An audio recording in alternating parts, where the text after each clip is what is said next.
Hello दोस्तों, ये topic जो है वो इंजीनियरिंग मैथ्स 3 का टॉपिक है और ये यूनिट 5 का है। इंटीग्रल ट्रांसफॉर्म बहुत ही इम्पोर्टेंट टॉपिक है क्योंकि इसकी जो वेटेज होती है एग्जामिनेशन में वो 40% होती है, तो इसलिए ये बहुत ही ध्यान से और फोकस से समझने वाली टॉपिक है। तो आइए हम चलते हैं। Let the function F x of integral transform F P. सबसे पहले हम क्या करते हैं कि एक फंक्शन मानते हैं एफ एक्स। जैसा कि जनरली हम पढ़ते आए हैं कि फंक्शन जो है वो हम स्मॉल एफ एक्स या कैपिटल एफ एक्स से हम डिनोट करते हैं। यहाँ पे जो एक्स है वो एक एलिमेंट है, मतलब कि एक वेरिएबल है जिसको हम कुछ भी मान सकते हैं। ठीक है, 1 2 a b। ओके, तो हमने एक फंक्शन माना f of x, function of x of integral transform F P. अब यहाँ पे एफ पी जो हमने माना है वो स्मॉल एफ पी है और यहाँ पे p जो है वो एक वेरिएबल ही है जो हमेशा चेंज होती रहती है। तो ये इंटीग्रल ट्रांसफॉर्म है और ये एक फंक्शन है। ठीक है, तो इस इंटीग्रल ट्रांसफॉर्म का ये एक फंक्शन है। ठीक है, अब हम क्या करते हैं कि हम क्या पढ़ रहे हैं, इंटीग्रल ट्रांसफॉर्म। तो integral transform of function f of x equals to f of p. क्यों? क्योंकि हम क्या कर रहे हैं, इस इंटीग्रल ट्रांसफॉर्म का फंक्शन हमने माना है। तो इसका जो इंटीग्रल ट्रांसफॉर्म होगा वो क्या होगा, ये होगा, और इसका इंटीग्रल ट्रांसफॉर्म क्या होगा, इनवर्स इंटीग्रल ट्रांसफॉर्म क्या होगा, ये होगा। तो आइए हम, क्योंकि हम इंटीग्रेशन पढ़ रहे हैं, इंटीग्रल पढ़ रहे हैं, तो हम इसको इस फॉर्म में, इंटीग्रल फॉर्म में लिखते हैं।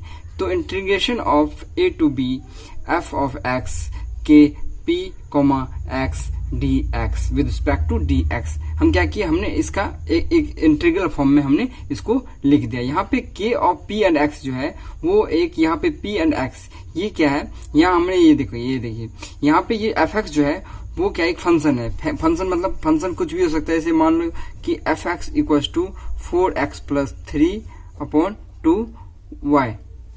ओके, तो ये कोई फंक्शन दे सकता है, ये इस तरह से ये फंक्शन आएगा और इसमें कुछ कंडीशन भी आ सकता है कि x is greater than equals to 2 and x is less than 0, x is less than equals to -1। तो इस तरह से कुछ भी कंडीशन दे सकता है, आपको इसके अकॉर्डिंग क्वेश्चन को करना पड़ेगा। ठीक है, तो यहाँ पे क्या है कि f ऑफ x के p x bracket closed D x.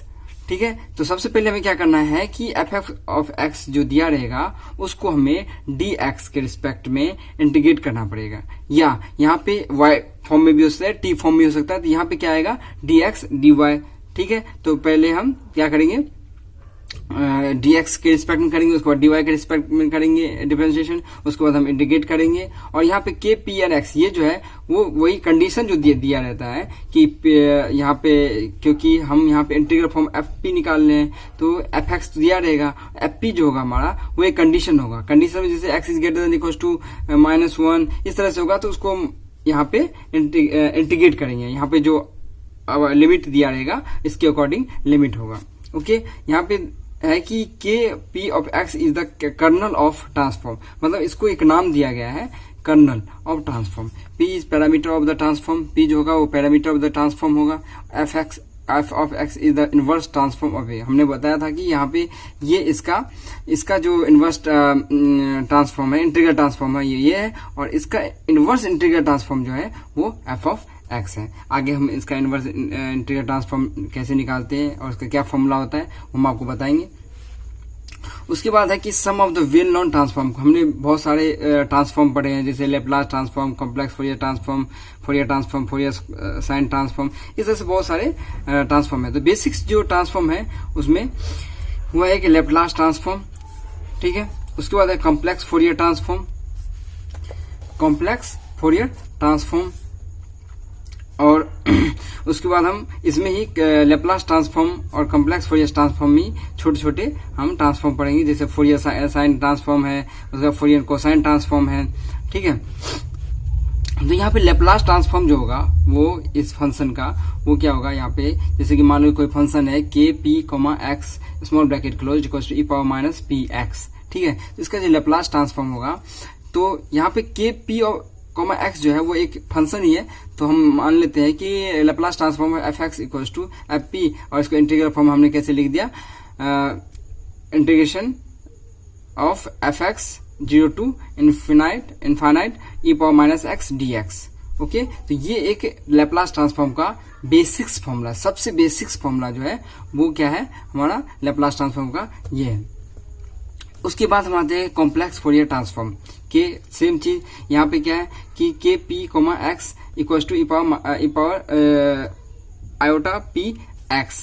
ठीक है, तो यहाँ पे ये कॉम्प्लेक्स फोरियर ट्रांसफॉर्म जो है इसका फॉर्मूला क्या है, एफ एक्स, ठीक है, equals to f of p, limit goes to minus infinity to infinity f of x e power iota p x d x. तो ये कॉम्प्लेक्स फोरियर ट्रांसफॉर्म का फॉर्मूला बेसिक्स फॉर्मूला है।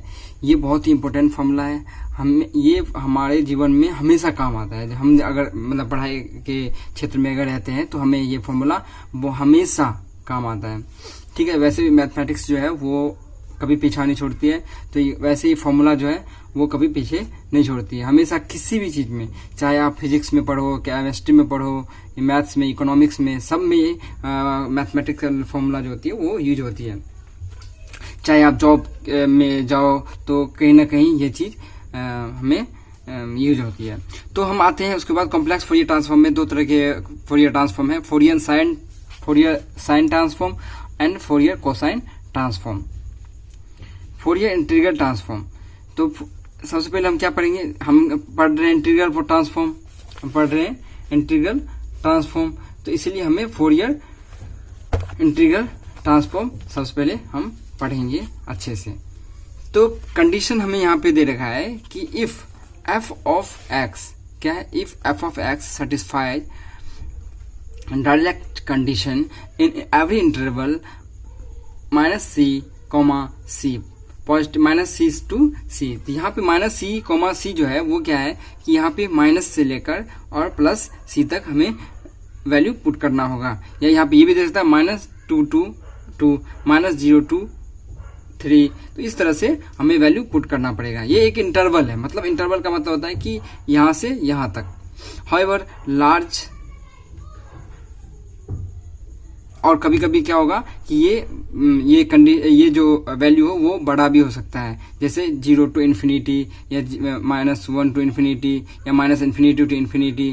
तो हमें 2-4 वैल्यू पुट करके हमें ये सॉल्व करना पड़ेगा। उसके बाद क्या है, सेकंड कंडीशन है कि if integration of limit minus infinity to infinity mod of f of x mod closed dx converge. अगर क्या होता है कि ये जो फंक्शन है इसका जो मॉड है और उसका इंटीग्रल अगर कन्वर्ज करता है, तब क्या फॉर्मूला होगा हमारा फोरियर ट्रांसफॉर्म का, वो है F of x equals to 1/π integration limit 0 to infinity integration minus infinity to infinity, double integration है यहाँ पे F of T and cos lambda bracket open t minus X bracket closed dt d lambda. तो यहाँ पे double integration है, इसका आप double integration आप 12th में पढ़े होंगे। तो यहाँ पे क्या हमें डबल इंटीग्रेशन, सबसे पहले क्या करना पड़ेगा, हमें यहाँ पे जो एफ टी है फंक्शन है इसको हमें इंटीग्रेट करना पड़ेगा। उसके बाद cos lambda t minus x को हमें d लैम्डा के रिस्पेक्ट में इंटीग्रेट करना पड़ेगा। ओके, तो यहाँ पे है कि the integral on the right hand side is called the Fourier integral of f x. तो यहाँ पे जो इंटीग्रेशन राइट हैंड साइड में जो इंटीग्रेशन है वो right hand side is called the Fourier integral of f x. तो यहाँ पे जो एफ एक्स फंक्शन है उसका जो फोरियर इंटीग्रल है वो ये है। तो ये भी एक बहुत ही इम्पोर्टेंट क्या है फॉर्मूला है, जिस तरह से हमने पहले 2 फॉर्मूले देखे हैं। ओके, तो आइए हम चलते हैं नेक्स्ट पेज में, और हम नेक्स्ट पेज में देखेंगे कि और जो ट्रांसफॉर्म है उसके क्या क्या कैसे कैसे फॉर्मूले हैं और क्या क्या उसके कंडीशन हैं। तो उसके बाद है हमारा Fourier sine and cosine transform integral transform.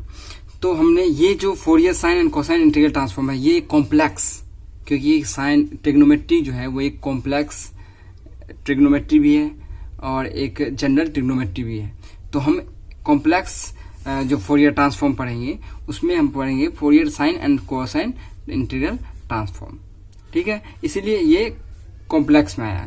तो case 1 when f(x) is an odd function, कि सबसे पहले कंडीशन क्या दिया है केस 1 में कि when f(x) is an odd function, मतलब कि जो फंक्शन होगा जब वो ऑड फंक्शन होगा तब हमारा फोरियर ट्रांसफॉर्म क्या होगा, साइन का।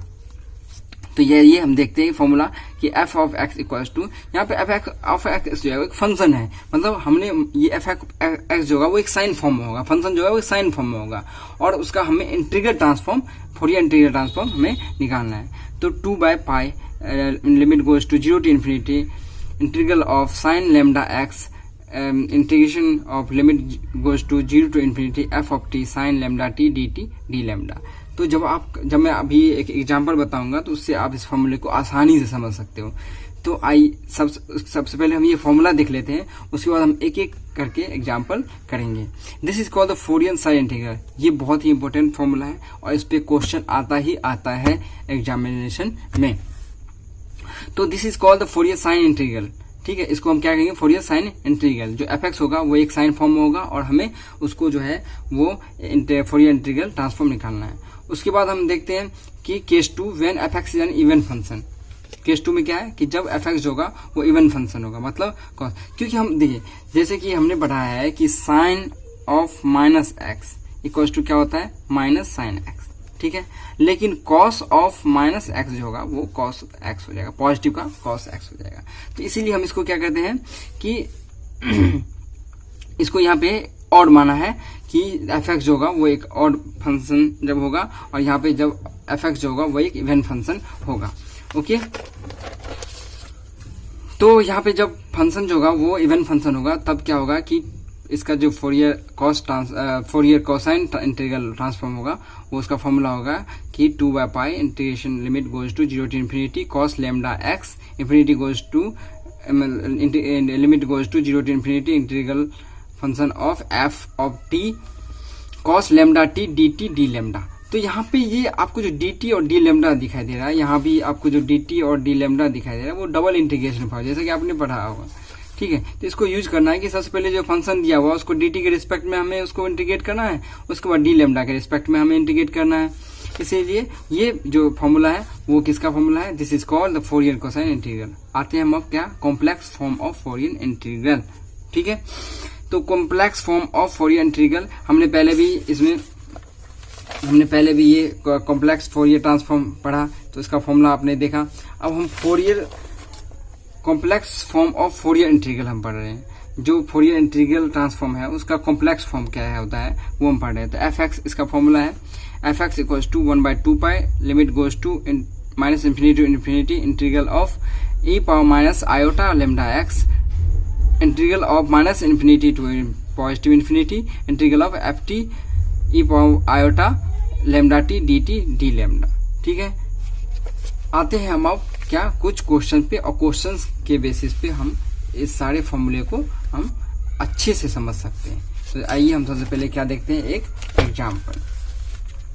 एग्जाम्पल। यहाँ पे सबसे पहला एग्जाम्पल है, एग्जाम्पल बहुत ही आसान है, आप खुद से भी कर सकते हैं, लेकिन मैं आपको थोड़ा सा बता देता हूँ और आप जो है सो पूरे एक बार बिना देखे आप इस क्वेश्चन करिएगा।